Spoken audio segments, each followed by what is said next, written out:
여러분, 한 사람의 인생이요. 정말 약점에서 시작해서 강점으로 활짝 피어날 수 있을까요? 오늘 바로 그 질문에 대한 답을 찾아볼 건데요. 라비샹카르 다쿠주가 직접 들려주는 이야기, 역경을 정말 기적으로 바꾼 그의 놀라운 여정을 지금부터 함께 따라가 보시죠.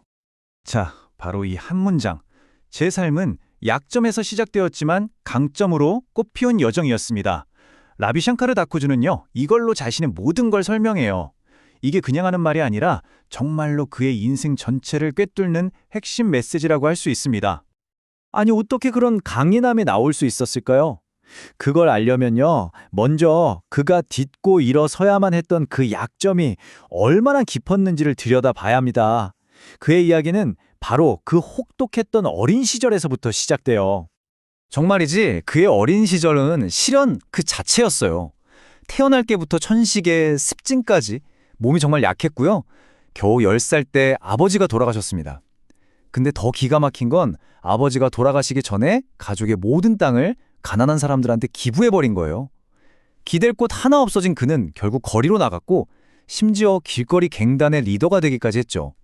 먹고 살려고 가게에서 물건 훔치고 암표까지 팔아야 했습니다.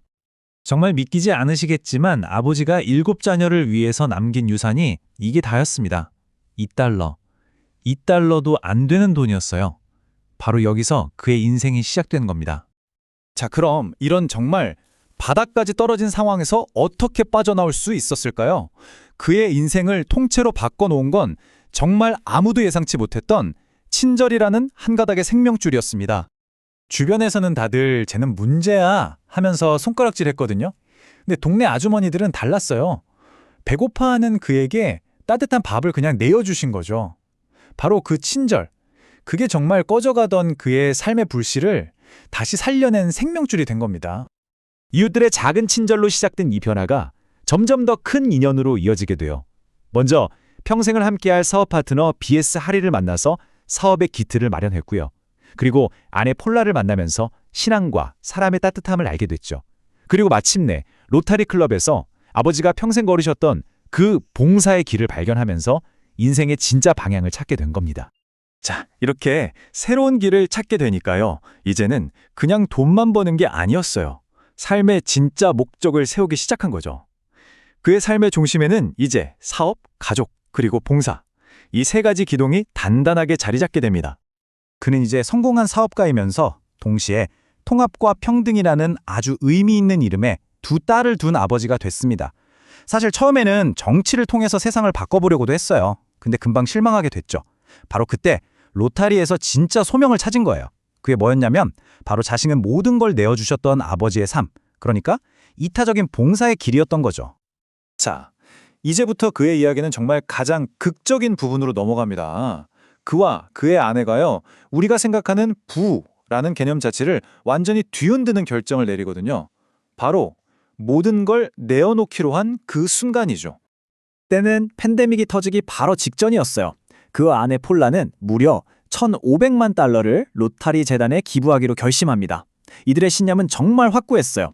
우리한테 필요한 것 이상은 더 이상 우리 게 아니다. 바로 이거였죠. 그러니까 이 사람들에게 나눔이라는 건 무슨 희생을 하거나 사치를 부리는 게 아니었던 거예요. 아버지가 그러셨던 것처럼 그건 그냥 마땅히 해야 할 의무, 근본적인 책임이라고 생각한 거죠. 그런데 정말 신기한 일이 벌어져요.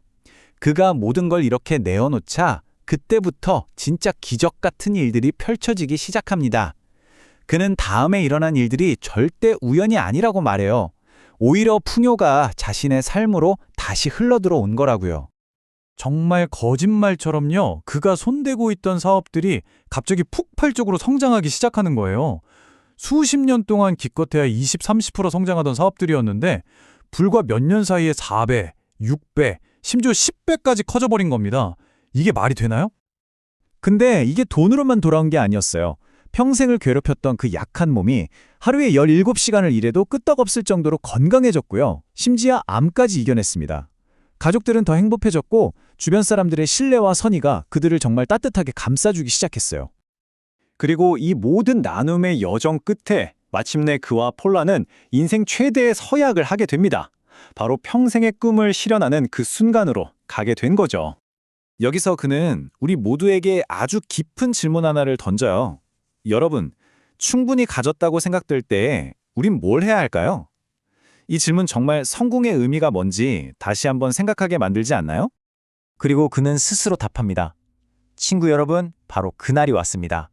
이건 그냥 말이 아니었어요. 그와 폴라가 평생을 꿈꿔왔던 약속, 그러니까 전 재산의 85%를 사회에 돌려주겠다는 그 꿈이 드디어 현실이 됐다는 그런 선언이었던 거죠. 그들이 그날 서명하기로 한 서약서의 가치가 무려 5천만에서 6천만 달러. 어마어마하죠. 사회에 모든 걸 돌려주겠다는 그 약속이 이제 정말 확고한 현실이 되는 바로 그 순간이었습니다. 그의 이런 철학은요, 마하트마 간디가 한 유명한 말에 깊이 뿌리를 두고 있어요. 세상은 모든 사람의 필요를 채울 순 있지만 모든 사람의 탐욕까지 채울 순 없다. 바로 이거죠. 그의 나눔은 탐욕을 채우기 위한 게 아니라 꼭 필요한 곳에 쓰이기 위한 것이었던 겁니다. 결국 라비샹카르의 이야기는 우리에게 마지막으로 이 질문 하나를 남기는 것 같아요. 만약에 말이죠, 나눈다는 게 잃는 게 아니라 오히려 얻는 거라면 어떨까요? 생각해 보세요. 빈손으로 시작해서 모든 걸 내어놓았는데 오히려 상상도 못할 풍요를 얻게 된 그의 삶이 바로 그 증거 아닐까요? 어쩌면 진짜 강하다는 건 내가 얼마나 많이 가졌느냐가 아니라 내가 얼마나 많이 나눌 수 있느냐에 달려있는 건지도 모르겠습니다.